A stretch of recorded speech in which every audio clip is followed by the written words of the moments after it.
यदि सीधी उंगली से घी ना निकले तो घी को गर्म कर लेना चाहिए। बुद्धिमान व्यक्ति को इस बात का ज्ञान होता है कि प्रत्येक विषय पर उंगली करना अच्छी बात नहीं है। दुनिया गोल है, हम सभी एक वृत्त में घूम रहे हैं। ना कोई किसी से आगे है और ना ही कोई किसी के पीछे। जो आगे चल रहा है वही पीछे है, जो पीछे चल रहा है वही आगे है। इसलिए ना आगे होने का दंभ पालें और ना ही पीछे होने की ग्लानि से भरे रहें। जैसे दूध फटने के बाद दही बन जाता है, मथने के बाद मक्खन और तपने के बाद घी हो जाता है, वैसे ही सकारात्मक व्यक्ति नकारात्मक संगति के बाद भी उपयोगी होते हैं। वे बिगड़कर भी अमृत तुल्य होते हैं। पानी का अनियंत्रित प्रवाह बाढ़ बनकर गांवों को समाप्त कर देता है और वाणी का अनियंत्रित प्रवाह संबंधों को मिटा देता है। पानी और वाणी पर नियंत्रण, इनका सदुपयोग करके ही हम अपनी बस्ती और हस्ती की रक्षा कर सकते हैं। यदि हम आलसी हैं तो हमें अकेले नहीं रहना चाहिए और यदि हम अकेले हैं तो हमें आलसी नहीं होना चाहिए। 3 बातें सबसे कठिन होती हैं। पहली, रहस्य को गुप्त रखना। दूसरी, अपमान को भूलना। और तीसरी, समय का सदुपयोग करना। हमारी असफलता और सांसारिक झंझटों का मूल कारण भी विश्वास का संकट, मान का संकट और समय का संकट ही है। अगर हम इन 3 कठिनाइयों पर विजय प्राप्त कर लें तो अधिकतर संकट स्वयं ही समाप्त हो जाएंगे। जब हम कोई अच्छी फिल्म या बेहतरीन नाटक देख रहे होते हैं तब अभिनेता और दर्शक दोनों को यह पता होता है कि मंच पर या पर्दे पर जो कुछ भी घटित हो रहा है वो सत्य नहीं है, किंतु इसके बाद भी दोनों को आनंद मिलता है। दोनों ही इस असत्य को सत्य मानकर तृप्त हो जाते हैं। यही जादूगरी कला कहलाती है और यही कला का जादू होता है। सत्य ना परेशान होता है और ना ही पराजित। ये तथाकथित सत्यवादियों की चाल है जिन्होंने अपनी परेशानी को सत्य के नाम से प्रचारित किया हुआ है। सत्य कहता है कि मेरे अनुरूप बनो। परेशानी तब खड़ी होती है जब हम सत्य को अपने अनुरूप बनाने का प्रयास करते हैं। इसलिए प्रयास पूर्वक सत्य के मार्ग पर चलिए, क्योंकि सत्य को अपने मार्ग पर चलाने का प्रयास हमें परेशान भी करेगा और पराजित भी। किसी की सहायता के लिए हाथ बढ़ाने से पहले प्रार्थना के लिए अपने दोनों हाथों को जोड़िए, क्योंकि जिस हृदय में प्रार्थना नहीं होती वो हृदय और हाथ बहुधा समाधान नहीं, समस्या का कारण बन जाते हैं। क्रोध हमें कष्ट भी देता है, नष्ट भी करता है और शिष्ट भी करता है। मित्र को साधना व मंत्र को सिद्ध करना पड़ता है, तभी हमें मनोनुकूल परिणाम प्राप्त होते हैं। मंत्र का निरंतर सुमिरन और मित्र का निरंतर स्मरण कल्याणकारी होता है।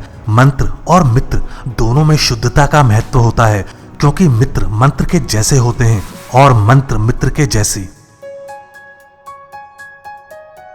चित्त के संबंध चले न चलें, लेकिन वित्त के संबंध लंबे चलते हैं।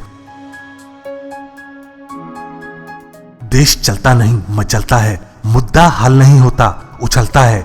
जंग मैदान पर नहीं मीडिया पर जारी है। आज तेरी तो कल मेरी बारी है।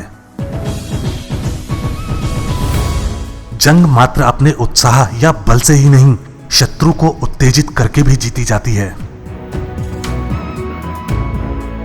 हर आदमी बिकाऊ नहीं होता, पर हर आदमी की कीमत होती है। वाजिब दाम लगाइए, फिर उसे झुनझुने की तरह बजाइए। यह सूत्र पर्सन से लेकर प्लेटफॉर्म तक सभी पर लागू होता है। जैसे मां को शब्दों में व्यक्त करना कठिन है, वैसे ही पिता को भी व्यक्त करना बहुत मुश्किल होता है, क्योंकि माता और पिता मात्र व्यक्ति नहीं, भाव होते हैं। मित्रता सुझाव और सहायता की कसौटी पर कसी जाती है। हम बहुधा मित्र को सुझाव तो विस्तार से देते हैं, किंतु सहायता संक्षेप में करते हैं। यदि हम मित्र के लिए सुझाव को संक्षिप्त रखें और सहायता का विस्तार करें तो मित्रता गौरवशाली व कालजयी हो सकती है। तुम किसी और के जैसे नहीं, स्वयं के जैसे बनो, क्योंकि सफलता यही है कि जो काम अपने हाथ में है, अगर उसे पूरे सिद्धांत से करने का आपके अंदर हुनर है तो आप संसार के सबसे सफल व्यक्ति हैं। कोई भी दीपक स्वयं नहीं जलता, उसे किसी के द्वारा जलाया जाता है। दीपक इसलिए वंदनीय है क्योंकि वह जलने के लिए तैयार होता है। वह दूसरों के द्वारा दूसरों के लिए जलता है। साथ ही वो अंधकार के अस्तित्व को समाप्त नहीं करता, बल्कि उस स्थान पर व्याप्त अंधकार को स्वयं की जड़ों में समाहित कर लेता है। इसलिए दिया तले अंधेरा होता है। कहा जाता है कि चाहे मित्र हो या परछाई, दोनों अंधेरे में साथ छोड़ देते हैं, किंतु वास्तविकता यह है कि ये हमारा साथ नहीं छोड़ते, बल्कि हम में ही विलीन हो जाते हैं। दोस्ती की परख तहखानों में हुआ करती है, मैखानों में तो सभी दोस्त हुआ करते हैं। मन चाही में खलल है, प्रभु चाही तत्काल, बलि चाही आकाश को और भेज दियो पाताल। विश्वास परिणाम है और अंधविश्वास प्रक्रिया। हत्या से अधिक घातक चरित्र हत्या होती है। जही विधि रखे राम तही विधि रहिए, बड़ा आदमी जो भी बोले हांजू हांजू कहिए।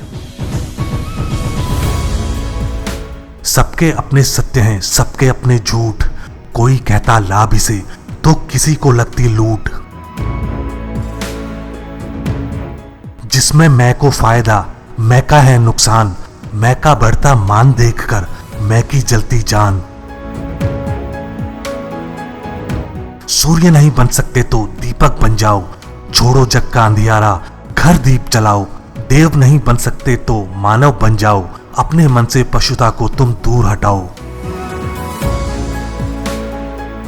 माँ, मातृभाषा और मातृभूमि हमारी सभ्यता, संस्कृति और संस्कार के स्रोत होते हैं। ये हमें संसार से अड़ना और लड़ना नहीं, संसार से जुड़ना सिखाते हैं। हम ही हमको काट रहे हैं, हम ही हमको बांट रहे हैं, हम ही हैं जो पाटे खाई, हम ही हैं जो करें खुदाई। पदार्थ की प्राप्ति प्रकृति के विस्तार पर नहीं, पात्र के अनुपात उसके आयतन पर निर्भर करती है। घड़े को चाहे समुद्र में डुबोइए या कुएं में, उसमें उतना ही पानी आएगा जितनी घड़े की क्षमता है। हमें इच्छा के नहीं, क्षमता के अनुसार ही मिलता है। धर्म के लिए किए जाने वाले कार्यों का परिणाम संघर्ष और संहार नहीं, अपितु हर्ष और परिष्कार होता है। संघर्ष धर्म का नहीं, सत्ता का है। खुदगर्जी को खुदा की मर्जी नहीं कहते और सिर्फ काटने वाले को दर्जी नहीं कहते। महत्व कदमों की लंबाई का नहीं, सफर की लंबाई का होता है। लंबे कदम और छोटे सफर की अपेक्षा छोटे कदम और लंबा सफर जीवन यात्रा को रोचक, प्रेरक व अविस्मरणीय बना देता है। ढूंढिए मत आदमी में आदमी 100%, क्योंकि जब चलता है सिक्का कुछ न कुछ घिसता तो है। गम न कीजिए जो नहीं है घर तलक पक्की सड़क, धूल मिट्टी से सना जैसा भी है रास्ता तो है। असहमत होते हुए भी विरोध में नजर ना आना सफल वार्तालाप का सूत्र है। हमारी मित्रता के टूटने का एक कारण यह भी है कि हम सहमत होते हुए भी विरोध में दिखाई देते हैं। परमात्मा और हमारा रिश्ता कुछ ऐसा ही है। हम उनकी सुने या ना सुने, वे हमारी जरूर सुनते हैं। हम उनके साथ हों या ना हों, वे हमारे साथ सतत और सदैव होते हैं। जो बात लबों तक ना आए वो आंखों से कह दिया करो। कुछ बातें कहना मुश्किल है, तुम चेहरे को पढ़ लिया करो। जगत में आना, जगत से जाना नियति निर्धारित करती है, किंतु जगत में रहना हमारी नीति और नियत पर निर्भर करता है। यदि हमारा रहना सार्थक हो जाए तो जगत में आना भी सफल हो जाता है और जगत से जाना भी सफल हो जाता है। परीक्षा जब पर इच्छा बन जाती है तब वह हमारे आनंद का नहीं, अवसाद का कारण होती है। पढ़ाई बोझ बढ़ाने के लिए नहीं, बोझ हल्का करने के लिए होती है। लोकतंत्र में नोट और वोट दिखाए नहीं जाते, वह चोट और खोट छिपाए नहीं जाते। यह सूत्र हमारे बल का प्रमाण है।